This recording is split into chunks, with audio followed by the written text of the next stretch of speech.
Assalamualaikum warahmatullahi wabarakatuh. Selamat pagi Pak Jati dan teman-teman. Hari ini saya akan mempresentasikan tentang rumah sakit dan komplek perumahan karyawan. Dengan saya sendiri Adrian Santoso, saya dari Teknik Sipil Universitas Diponegoro angkatan 2016. Oke, untuk yang pertama pendahuluan. Di sini dari hasil ringkasan yang saya dapatkan, yaitu tim VE menganalisa proyek dari 4 sudut pandang, yaitu arsitektur, struktural, mekanik, dan listrik. Kemudian dari studi ini dilakukan di kantor arsitek yang kemudian pada bulan November 1996, yang tujuannya dari penelitiannya adalah untuk meninjau dokumen desain untuk mengoptimalkan dampak biaya dan dari keputusan desain. Kemudian untuk bidang arsitektur di sini dengan total biaya kurang lebih 3.500.000 US dollar. Di sini didapatkan dari peninjauan desain arsitek partisi interior untuk perumahan dan rumah sakit.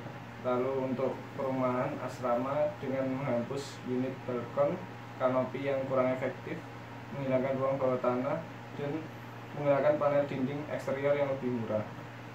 Kemudian merevisi desain panel pracetak eksterior rumah sakit dan perumahan dari 7 inci menjadi 5 inci.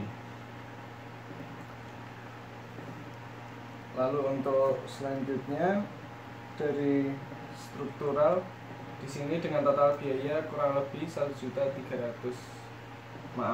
dengan total biaya 130.000 US dollar.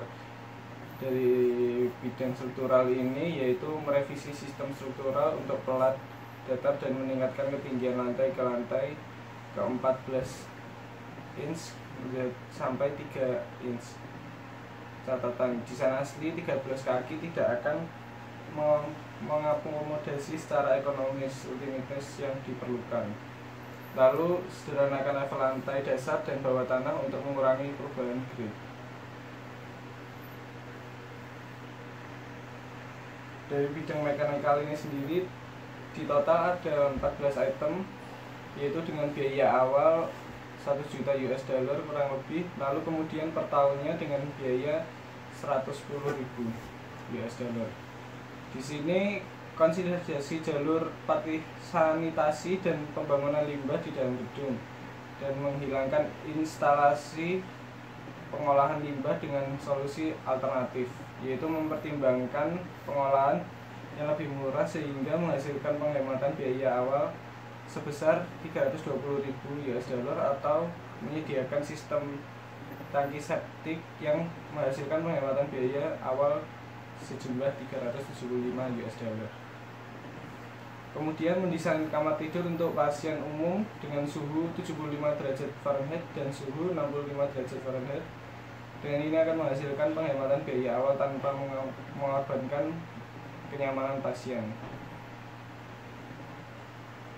Lalu selanjutnya dari bidang elektrikal dengan total biaya jumlah 3.800.000 US dollar, dan kemudian dengan biaya per tahunnya yaitu 100.000 US dollar.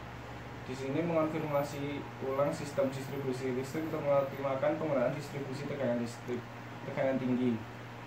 Lalu memusatkan sistem catu daya tak terintegrasikan, memindahkan switchgear lebih dekat ke pusat beban, mengubah voltage pendingin dari 280 volt menjadi 380 volt. Lalu kemudian di bagian peralatan medis, di sini dengan total biaya 7.500.000 US dollar, dengan biaya per tahunnya 650.000 US dollar. Di sini ada dua, yaitu yang pertama menunda beberapa item medis untuk menunda biaya sampai beban pasien meningkat untuk mencapai kondisi impas, seperti halnya MRI, lab kanker jantung, kamera nuklir, dan gamma, yang diprediksi dengan biaya sekitar 5.300.000 US dollar dan tidak termasuk di atas itu. Lalu kemudian yang kedua yaitu dari area terbesar dari potensi penghematan pada peralatan medis sebagai berikut, yaitu menghilangkan barang-barang yang berlebihan dengan perkiraan peralatan bangunan atau konstruksi, lalu mendapatkan peralatan lokal dimanapun tersedia dengan biaya lebih murah, mengurangi jumlah yang tampak berlebih, dan bila peralatan pengganti atau prosedur lain yang menghasilkan peralatan yang memadai untuk fungsi rumah sakit. Lalu yang selanjutnya adalah tentang rekomendasi VE atau value engineering, yaitu dari yang pertama merevisi lab klinis atau unit hemodialisa. Di sini ada dua, yaitu dari desain awal dan desain yang diusulkan. Dengan desain awalnya, laboratorium klinis dan unit hemodialisa berkolokasi di antara suhu 10,15 dan AV. Lokasi tersebut terbagi menjadi beberapa area, yaitu area untuk donor darah, lab klinis, dan untuk hemodialisa. Lalu untuk desain yang diusulkan memperhatikan penataan ulang dari lab krisis dan ruang donor darah sesuai gambar di bawah ini. Di sini ada tentang perbandingan total biaya dan life cycle cost dari rekomendasi dari merevisi lab klinis unit hemodialisa, bisa dilihat. Kemudian yang kedua yaitu merevisi panel pracetak eksterior untuk rumah sakit dan perumahan atau asrama. Yang desain awalnya adalah desain saat ini menggunakan panel dinding eksterior beton pracetak 7 inch untuk rumah sakit maupun perumahan. Lalu desain yang diusulkan berupa dengan menggunakan panel dinding pracetak 5 inch hanya untuk rumah sakit, sedangkan untuk unit perumahan digunakan CMU, plester, dan cat tekstur. Keuntungan dari perubahan tersebut adalah untuk menghasilkan berat yang cukup besar dan penghematan biaya. Di sini adalah untuk perbandingan biaya dan life cycle cost dari rekomendasi.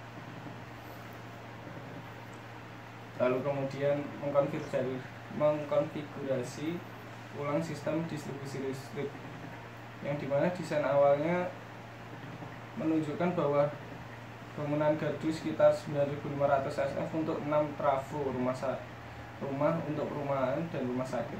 Setelah merevisi beban ke semua fasilitas, kapasitas trafo yang dibutuhkan adalah 9.000 kV ampere.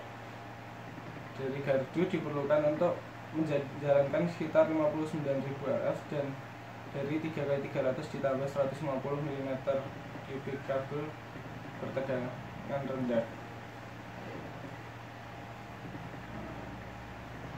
Lalu di sini adalah perbandingan total biaya dan life cycle cost yang direkomendasikan.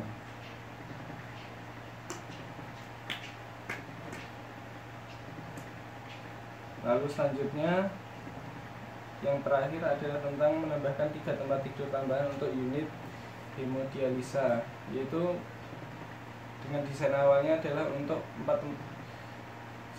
desain saat ini adalah untuk 4 tempat tidur di dalam unit hemodialisa. Dengan desain yang diusulkan merevisi desain untuk menambahkan 3 tempat tidur untuk memenuhi kebutuhan bagi pasien anak-anak dan unit prenatal, lalu memindahkan unit ke ruang yang lebih besar. Keuntungannya itu adalah untuk unit hemodialisa sangat dibutuhkan dengan dokter tunggu yang panjang, sehingga pendapatan yang diproyeksikan akan dengan mudah mengimbangi biaya awal dan membantu membiayai pengeluaran lain. Berikut adalah perbandingan total biaya dan life cycle cost dari rekomendasi. Kemudian sekian, terima kasih. Mohon maaf apabila ada salah kata. Wassalamualaikum warahmatullahi wabarakatuh.